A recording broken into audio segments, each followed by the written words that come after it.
Patuloy pa rin pong epekto ng easterlies o yung hangin galing sa silangan, particularly the Pacific Ocean. Ito pa rin po nagdadala ng mainit na panahon sa malaking bahagi ng bansa at mga pag-ulan pa rin sa bahagi ng Mindanao. Samantala, ang northeast monsoon naman o amihan ay unti-unting imihihip dito po sa bahagi ng Taiwan at inaasahan sa mga susunod na araw, bababa pa ito at unti-unting lalakas dito sa Luzon hanggang sa kalagitnaan po ng susunod na linggo. Samantala, base naman sa ating latest animation, wala tayong bagyo or low pressure area na minomonitor at mababa din po ang chance na magkaroon tayo ng weather disturbance hanggang sa katapusan ng buwan na ito. Ngayong araw po, dahil sa easterlies, asahan pa rin ang mainit na panahon sa malaking bahagi po ng Luzon, bahagyang maulap hanggang maulap na kalangitan in the eastern sections at may chance rin po ng mga pulupulong pag-ulan, lalo na sa may Cagayan Valley, Aurora, Quezon at dito rin po sa bahagi ng Bicol Region.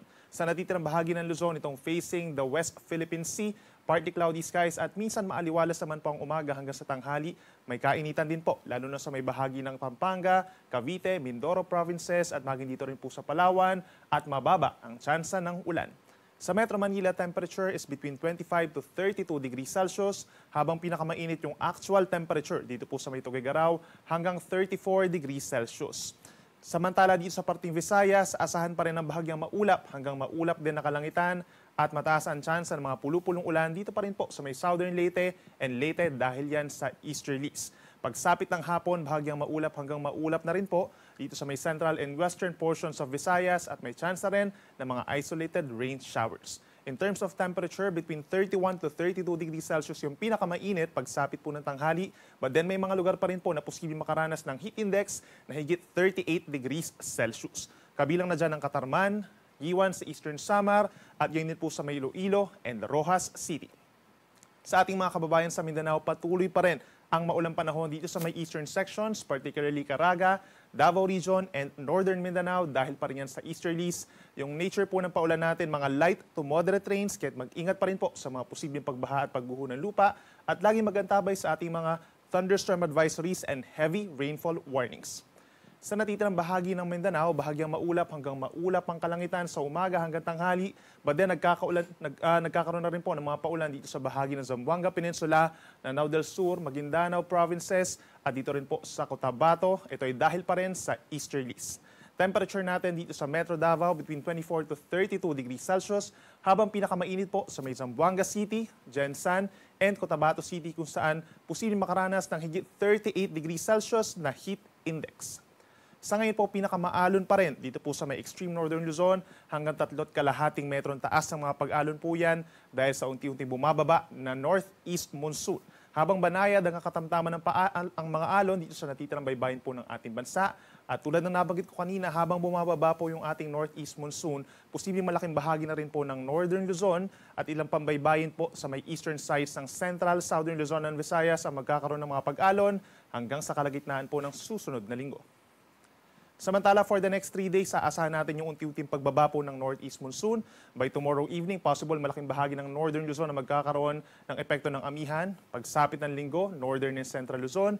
Then posibleng Monday hanggang Tuesday, umabot na ito sa malaking bahagi po ng Luzon.